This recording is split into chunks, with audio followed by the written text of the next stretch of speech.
Good day mga kababayan ko at kasama niyo naman po ako si Kuya Heb at si Ate Marge. para sa panibagong episode ng Ratratan kung saan bigyan natin ng komento, reaksyon at opinyon ng mga maiinit na balita ngayon. So Ate Marge, last week naging mainit yung usapin pagdating sa pagiging witness at pagbibigay ng salaysay ni Madriaga. Balikan natin yung mga maiinit na impormasyon na binato niya during hearing. Ano bang matatandaan at talagang nagbigay sa'yo ng atensyon, kumuha ng atensyon mo nung time na yon? Sa akin, naaalala ko yung 125 million Mhm. na sabing 11 days. Oo. Mali pala tayo. Nagulat nga ako dun no? Diba? Doon ako nagulat talaga eh. Kasi imagine mo unang nilabas itong impormasyon na to kung saan sinasabi na ang 125 million confidential funds daw is inubos in just 11 days. Well, technically, base sa salaysay na binitawan ni Madriaga, dinispose, the word itself dinispose niya ang pera within less than 24 hours. Oo. Tansyado niya pa nga 18 hours lang eh. Kaya nga eh. Napakabilis, no? Napakabilis mag-ubos ng pera Nagkamali ngayon. tayo ng 11 days.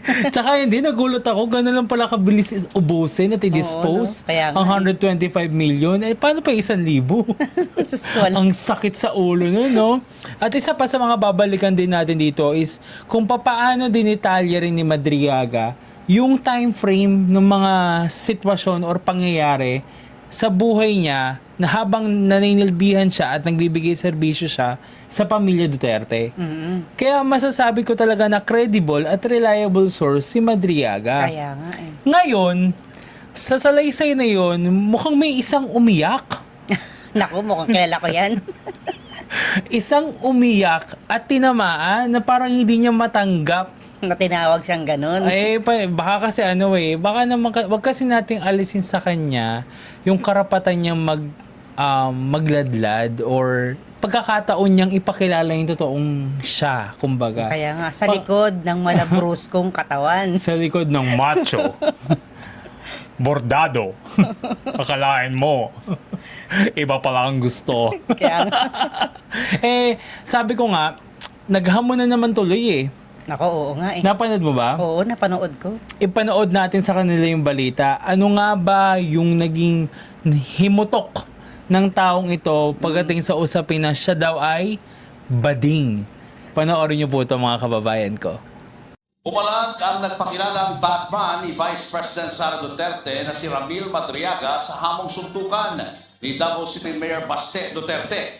Kumasa si Madriaga, isa raw karangalan ang makipagsuntukan kay Mayor Baste. Sa handwritten na sulat ni Madriaga, sinabi niyang kung magpupunta sa Annex 2 ng Camp Bagong Diwa si Baste, handa siyang makipagpalitan ng suntok, sipa, uppercut at kahit pa headbutt. Unang naghamon ng suntukan si Mayor Baste nang banggitin siya ni Madriaga sa supplemental affidavit nito. Nakasaad kasi doon na tinawag ko manong baliw at bati ni dating Pangulong Rodrigo Duterte ang mga anak nitong sina Congressman Pulong at Mayor Baste. Kaya welta ni Baste, suntukan na lang ng walang restrictions. Kahit isama pa raw nito si dating PNP Chief General Nicolas Torre III at ang isang anyay banga. Kung matatandaan, dati na rin naghamon ng suntukan si Mayor Baste kay Torre. Umasa si Torre at ni-livestream pa nga ang kanyang paghihintay sa boxing ring. Pero ni anino ni Baste, hindi nakita. So yun na nga, bago tayo magpatuloy para bigyan ng komento at opinion ang balitang ito, please don't forget to follow, like, comment, share, and subscribe sa YouTube channel. Nang sa ganun ay magpatuloy kayo maging updated sa mga ratratan at mga opinion na binibitawan namin. So Ate Marge, ano yung masasabi mo doon? Naghamon na naman daw siya. Naghamon tapos hindi na naman siya a-attend. Actually, naalala ko nga, naging maingay at naging talagang breaking news yung araw na kung saan hinamon niya si General Torre. At take note talagang fully funded at at the same time, talagang pinaghandaan Kaya nga. yung venue. At even the tickets were sold out during that time. Pero, sa kasamaang palad, imbis na fight ang nangyari, naging flight to Singapore. Ginost siya bigla. Akalain mo yun, no? Akala ko, ghost project lang ang kaya nilang gawin. Pati pala ghosting sa venue, ginagawa din nila. Kaya nga. So, Ngayon, mga kababayan ko, ito ba yung mga taong gusto nyo maging leader ng bansa natin? Yung handang tumalikod at mang-ghost para lang sa ganun, isave yung sarili nila sa kahihiyan. Pero, Magkapatid talaga sila. totoo yun. Kitang-kita naman. At eto na nga, wag na natin patagalin to, Ate Marge, no? Kasi for the first time po, magkakaroon kami ng guest. Actually, special ba? Special guest ba o special? Soft. Ang ratratan for today's video kung saan may isang magsasaltan on behalf of Mayor Baste, gusto niyang magbigay ng komento at opinion sa naganap or sa paghamon ni Mayor Baste Duterte kay Madriaga at sa iba pa. Ngayon, isa rin po siyang taga Davao, freshly baked, bake na bake ang muka. Walang iba kundi si Binaste. So, ipapakilala ko na po sa inyo. Wala akong choice siya lang ang mag-guest namin. Si Binaste Dutay. Ula. So, Binaste, kumusta naman ang flight mo from Davao? Ayun, nakakapagod. Sakit ng ulo. Kailangan ko ng ulo pa nga. How are you guys? Kamusta naman kayo? Well, okay naman kami. Ikaw, kamusta ka? Ito naman, medyo nakaka-stress. May nahamon nga ako Sana umattend. Chuk-chakan. Pero yun nga, no? So, nabalta mo naman siguro na naghamon yung sisterette mo ng suntukan. O, ano masasabi mo doon? Ay nako, loko yan. Sis, magpaganda na lang tayo everyday. Huwag kang magbibigay ng sakit na ulo sa kanila. Wala na maasahan dyan. Maniwala ka sa akin. Tama ka sa akin. Eto nga Binaste. Willing din si Madriaga. Kumbaga tinanggap ni Madriaga yung hamon niya. Basta willing siyang pumunta sa kampo kung saan nakadetain si Madriaga. Kung gusto mo naman pala ng laban, edi go! Patulan mo. Boto kay Mr. Ram. O, Mr. diba? Ram. Kay Sir Ram. Baang- Happy birthday, Sir Ram. Happy birthday! Diba? Kasi tututusin nga paulit-ulit na lang yung gantong klase ng paghihimutok nila sa media.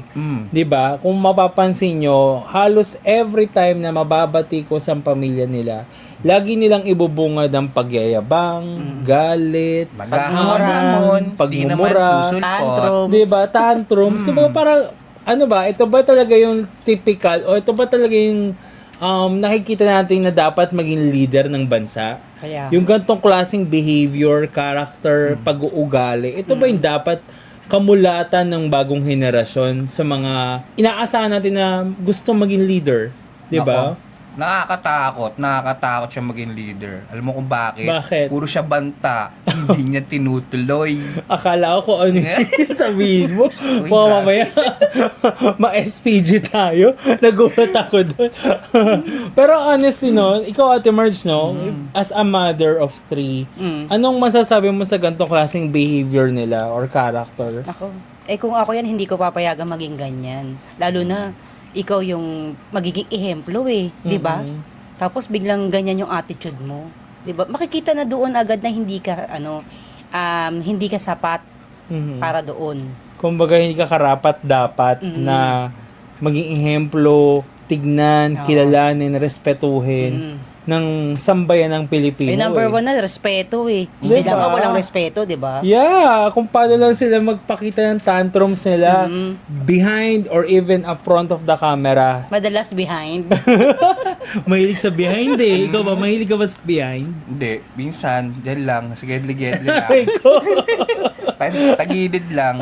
Grabe, wag na mag-anon. Hindi, syempre, yung mga ano yan, may kinig, kukunin nila yung ugali ng gusto nila, tas ganun na lang din yung papaano nila sa ibang tao, di ba? Pero at some point, Nakakahawa. believe rin naman ako on how they talk. Kasi talagang, kung paano magsalita, kahit gano'n ka-aggressive, ka-bad behavior, ka-negative, etong pamilyang to, talagang biling-bili rin ng mga supporter nila Ewan ko nga Bakit ba Pare-pareho nabibili sila. yung ganun eh? Di ba? Pare-pareho sila. Imagine ha, sarili na mismong ama nila, tatay nila, ang nagsabi base sa affidavit, sa statement, sa salaysay ni Madriaga, Oo. na isang baliw at isang bading. Kaya nga, ba't hindi niya puntahan yung tatay niya, tanungin niya, di ba? Actually, siguro alam naman niya sa sarili niya, si Papa talaga. Hindi lang niya matanggap. Inalala na pa ako. na pinublico eh, no? Di ba? Kasi imagine, no, bading. Mm. Bruskong-brusko ka sa harapan ng media, galit na galit ka. Ang lakas ng loob mo maghamon ng suntukan. At take note ang hinahamon mo, General Torre pa before. Kaya nga. Ngayon, hahamunin mo, isang nakadetain. Sir Ram. Si Sir Ram. Bait-bait ni Sir Ram eh. Buti nga honest eh. Actually, pakaramdam mo nga kapag kung sakaling magtatagpo sa Sir Ram, baka sa biceps lang siya nun. Baka di siya pumalag dun eh. Baka naman yayakapin niya lang si Sir Ram. Sir Ram, Sir Ram, I miss you. Sabi ko ng Barbie eh.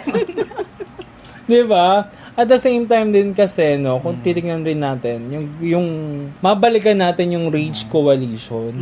Actually, napagtanto ko nga yung mga kababayan ko, no. Itong Rage Coalition na to, na binuo nila, hindi ito malayo sa binuong grupo noon na kung tawagin is ISIP. Inday Sara is my president. Napagtanto-tanto ko na siguro nga, di umano, unti-unti nang tinatanggap ng mga kaalyado nila na talagang mai impeach si Sara. So what they are looking for right now is kung sino yung karapat-dapat na sumunod upang mamuno or magkaroon ng potential na pumalit kay Sara. So, matatapos na rin tayo sa isang buang, ang papalit naman mukhang bading. Kapag itong si bading na wala rin talaga, malamang baliw na rin talaga susunod. Malamang yan. Kung hindi baliw, sino Ano yung pa? isa yung huli? Si Chong Kitty. Si Chong Kitty yung huli. Nga na rin dun. Nguya-nguya. Di ba? So parang nandun talaga yung lineup ng pamilya nila. So, nakaplanado yung Rage Coalition para suportahan kung sakali man na mai-impeach si Vice President Sara. Nakatakda na yon para suportahan yung nakikita natin pwedeng Step up. pagtakbo or Kumbaga, step up Sige, step up. Plan B kasi siya eh. Plan B. May Ni plan Batay. C, may Oo. plan D. ni Baste Mm. papunta sa mas mataas na posisyon. Oo. Plano na ngayon pa lang, dapat is, inaano na natin, binabasag na natin, kasi hindi talaga ito yung tipo ng tao na nakikita kong dapat mamuno sa bansa eh. Oo. Hindi dapat parisan, hindi magandang ehemplo, at higit sa lahat tama na. Kumbaga, ang sinasabi ko nga, no more Duterte for 2028. Enough is enough. Matuto na tayo sa pagkakamaling ginawa natin nung nagpabudol tayo sa ama. Oo. Wag na nating sundan pa sa anak. Bakit? Kasi nung panahon ni Duterte, ni FPRRD, nung panahon ng termino niya, nabudol na tayo eh. Nandyan ang family scheme. Oo. Nandyan ang mga, ang build. Oo. Na kung tawagin ko nga bulsa. Na kung saan, nagkaroon din ng malaking utang ang Pilipinas sa World Bank, which is 6.3 trillion Trillion. pesos ang naging utang, ang nilaki ng utang ng bansa natin. Ito ba ay nakikita ng mga supporter nila kung saan napunta? Ito ba ay may tamang resibo kung saan talaga napunta? Ito ba ay iniisip nila, teka nga, saan nga ba napunta yung ganong kalaking pera na inutang, ang palabas para daw sa bayan? Oo. Kung para sa bayan, yung 6.3 trillion na inutang na yon, bakit yung 119 projects ng build, siyam lang ang nabuo, natapos, at the same time, substandard pa at bumigay na yung iba. Sige nga, paki-explain. Nabulok lang iba, di ba? So, bago tayo magpatuloy, please don't forget to follow, like, comment, share, and subscribe sa YouTube channel namin. Nang sa ganun, lagi kayong updated sa bawat episode namin sa mga balitang bibigyan natin ng opinion at komento. Ngayon, binaste sa paghahamon ng sisterette mo ng suntukan. Tama bang suntukan o dapat wagwagan? Sampalan. Siguro or sabunutan. Wagwagan. Wagwagan. Wagwagan yung pinaka-term namin nung during high school no? Sorry. Ibang wagwagan ata sa isip mo, gaga ka. Sorry, kasi pinalaki ako ng parents ko eh. Ay, demure. Sa bahay lang. Ay, demure. Hindi ako Kalokan masyadong mo pala. lalabas. Kung ano na napapanood Isa sa pa, kanila. isa pa sa mga balita na dapat nating bigyan ng komento ngayon is yung tungkol sa isang pugante na nahuli sa Prague. Sa Czech Republic. Alam mo ba yung Czech na yan? Yan ang kauna-unahang word na pinapaspelling sa akin ng daddy ko. Oo, Kasi the whole word ng Czech, alam mo ba kung ano? Ano? Czechoslovakia. Oo. So, Masyado mahaba. Oo, yun yung Kaya Czech na lang, pinakabuong ano. word niyan. Yan ang kauna-unahang word na pinapaspelling sa akin ng daddy ko nung bata ako. Elementary lang ako. Kaya nun. sinushortcut eh. Oo, no? hindi, oo. Ngayon, ano nga ba tungkol saan nga ba itong balitang to, no? Ano ba talaga ang totoo at ano ba ang maibibigay natin komento sa nangyari or naganap na to? Kung saan, si mismong President Bongbong Marcos Jr. ang nag-announce, nagsabi at nagbalita sa taong bayan Nahuli. na nahuli na si Kazaldi. Kazaldi. Baka naman.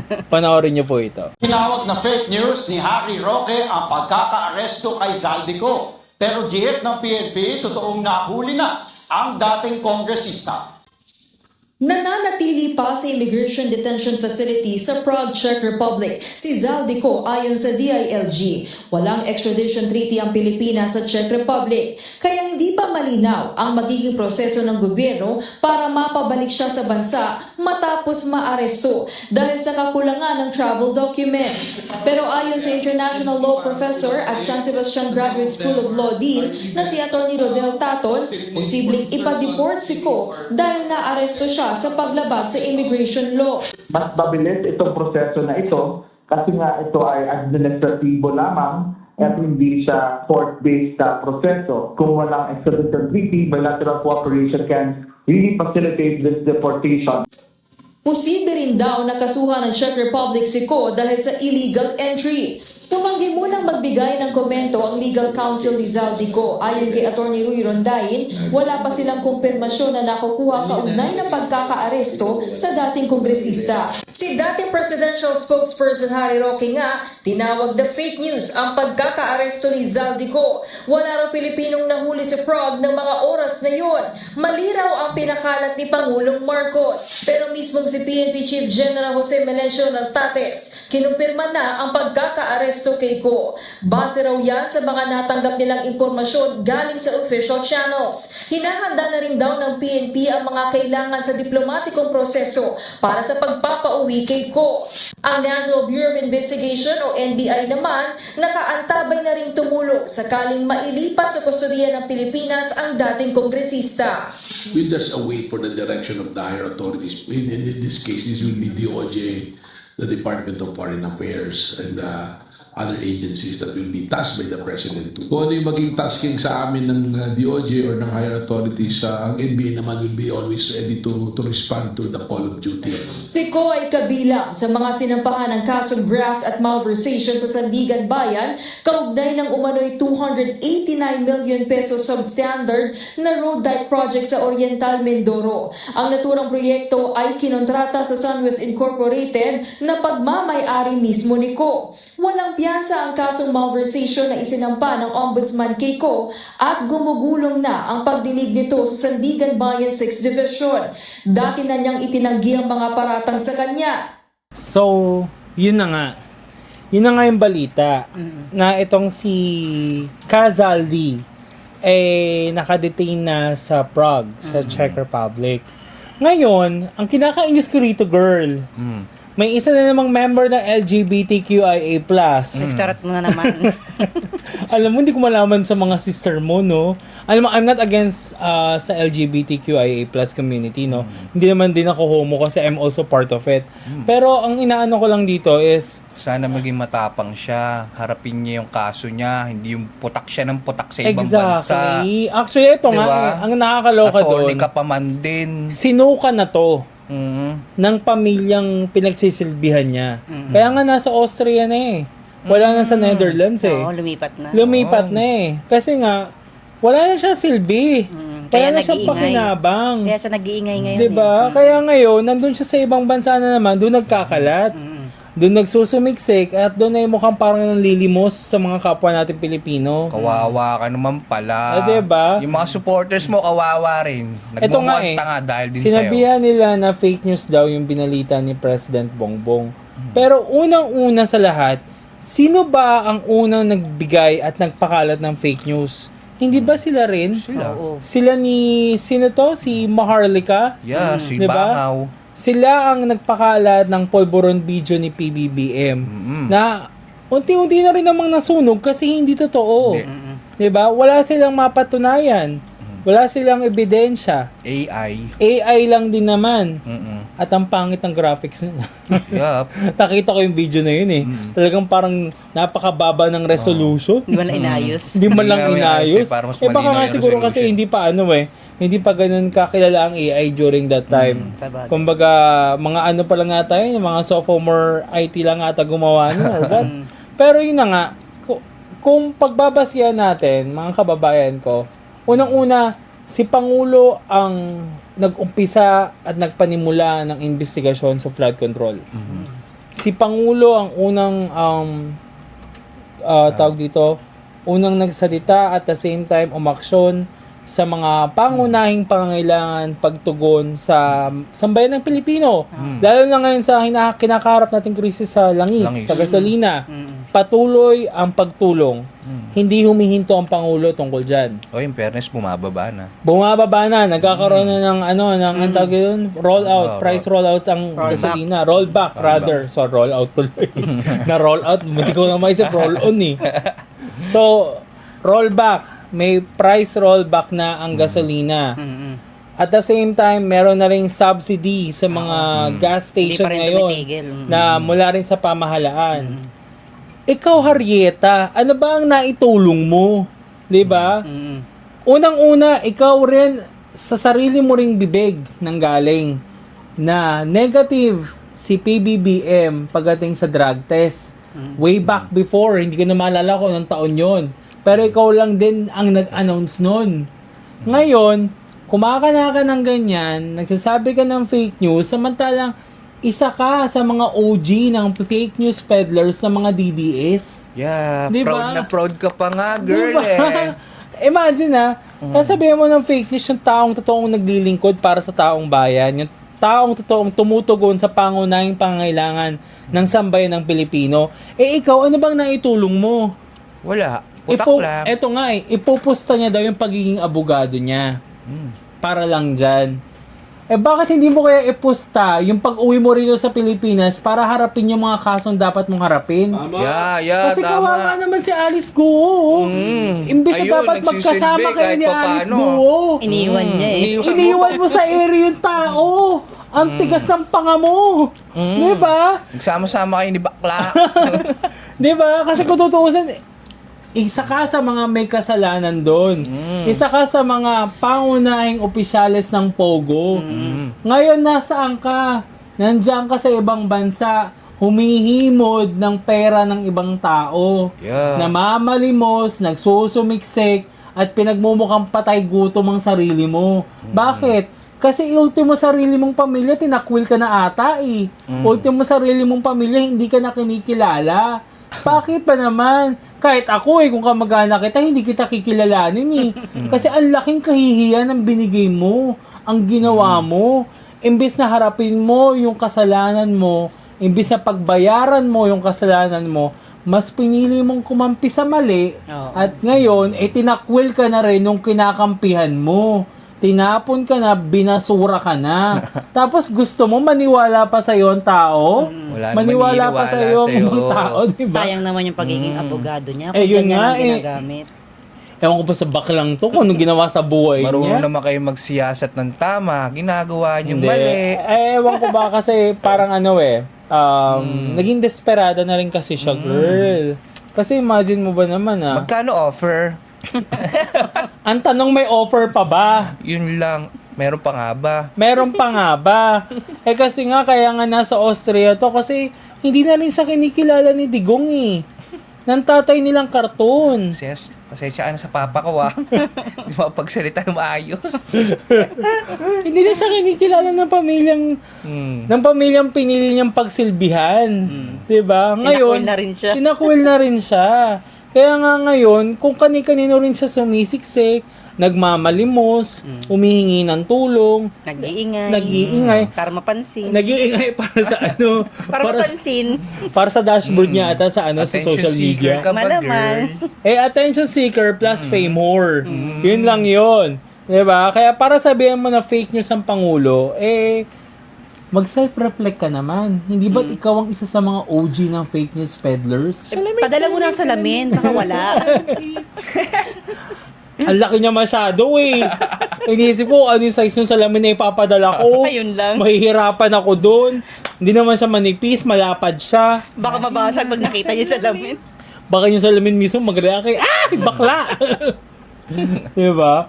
Ngayon, sa ganito, talagang inaasahan natin. Ito, tama naman yung, yung nabanggit nila rin sa balita The only way na mas mapabilis na mapauwi si Zaldico dito is through deportation. Oo, mas maganda nga yun. Mas mabilis Mabilis na yun. yun. Kasi walang court process. Wala.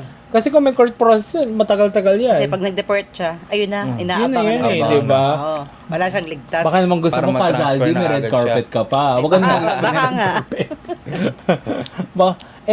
Eto pa nga, bumubuo sila ng panibagong naratibo ngayon na kung saan ang kinakatakot nila sa pag-uwi ni Kazaldi, baka daw magaya ito kay Ninoy Aquino. Ninoy, Kay Benigno. Yun nga yung usap-usapan. Yun ang usap-usapan sa ngayon.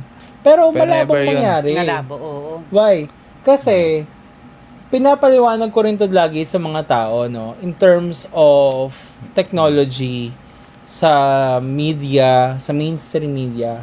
Nung panahon na si Benigno Aquino ay na-assassinate, imagine nyo, napakalimitado ng balita na makukuha natin. wala. Why?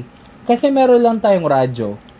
Meron tayong TV, pero parang nung time na yun, parang Wala. black and white pa ata. Oo, black and white. Tapos yung iba shutdown pa. Iba Kumbaga shutdown parang due to due to what do you call this? Martial law. Martial law. At the same time, meron pa yung isa, newspaper. Newspaper. Yun lang po ang mga pinagkakatiwalaan ng mga kababayan natin noon na tagapagpahatid ng balita. Tsaka yung panahon din kasi nun, yung parang yung mga otoridad nun, parang may kanya-kanya silang kinakampihan Yun Hindi, nga. yung tiwala. Pero ang not like hirap before pagkatiwalaan. kasi na wala ka mang TV, you have smartphones. Oo. Wala ka mang radyo. Pager kasi nun May online Pager streaming pa na nga ngayon. di ba? O, diba? Pager May pa. online streaming, naka-live, pwedeng i-live lahat, diba? Pwedeng mapanood ng taong bayan.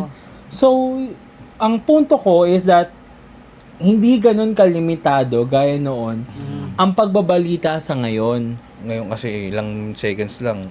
At the same time, makikita at makikita natin, marunong na mag-fact check ang mga kababayan natin Hindi na tanga at bobo ang mga Pilipino na tipong kung ano na lang yung hatid ng balita, yun ang paniniwalaan mo. Yung iba nga kasi natatanga sa AI. Except nga lang sa mga DDS, proud sila doon. Yun nga yun. Gustong-gusto nila yan. Pag mga fake news peddlers tsaka AI, Oo. tuwan-tuwa sila dyan.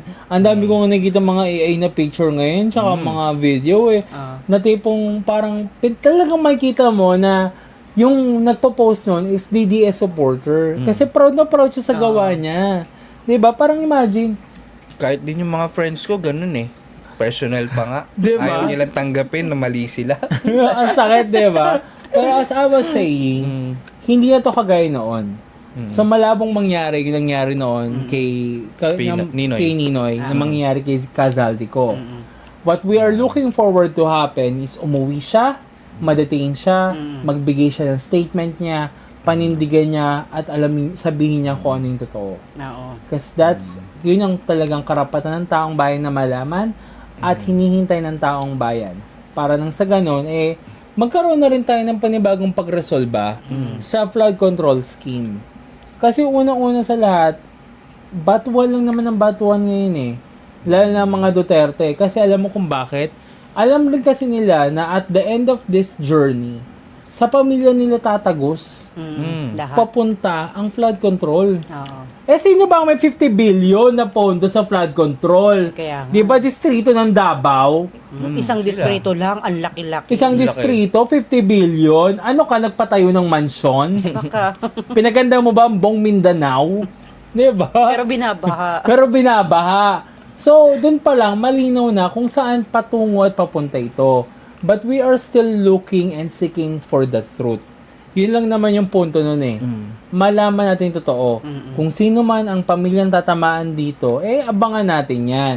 Pero ako kasi, based on my own opinion, kung paano ko nakita yung time frame, yung timeline ng mga pangyayari, kung paano nila to binabalangkas, nakita ko talaga doon na talagang papunta sa pamilya nila to. Oo, tsaka Dahil- connect-connect eh.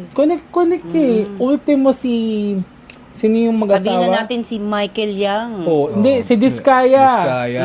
Even DPWH Diskaya, sila dati. mismo ang nagsabi na pumutok ang project nila sa DPWH way Sila back yumaman. 2017, which is termino ng tatay niyong karton. Mm. So, ibig sabihin, doon pa lang, may anomalya na nangyayari. May May mga mali na transactions sa nangyayari, pagdating sa di ba? pera. May mga mali-maleta na nangyayari. So, wag nating i-pinpoint na yung maletang Pasa yun nila kay Presidente. kay issue eh. PBBM. Oo. Kasi, imagine kung talagang kay PBBM yan, bakit naman nila ipo-point out na nasimulan yan ngayong termino niya? Oo. Eh, samantalang ang mga Diskaya lumago ng panahon na termino ni Digong. Digong. Diba? Nasa na logic dun? Doon nga sila Hindi nila nabuking sa makita eh. interview ni Madam Jessica So, di Oo. ba? Diba? Hindi Eh, nila kasi makita. naman, nagmayaman na, nagmayabang pa. Ayun, Ngayon tuloy. laglag. Binili ko kasi yung card dahil sa payong, lagandahan na sa payong. Payong lang, di ba? Lintik na payong Grabe, yan. Tapos Oh, yan ang dami tuloy. sa Diba? sakyan. Ang sakit, diba? So mga kababayan ko, please don't forget to follow, like, comment, share, and subscribe sa YouTube channel na to. Nang sa ganun ay maging updated ka palagi sa mga banatan, ratratan at komentaryong binibigay namin sa mga maiinit na balita. Muli, ako nga po pala ulit si Kuya Heb at kasama ko si Ate Marge at si... Baan natin, Jeff? Ay, sorry. Si Binaste. Pinaste pala. Muli, mula sa bagong lipunan. Tungo sa bagong Pilipinas. Ituloy natin ang pagbabago.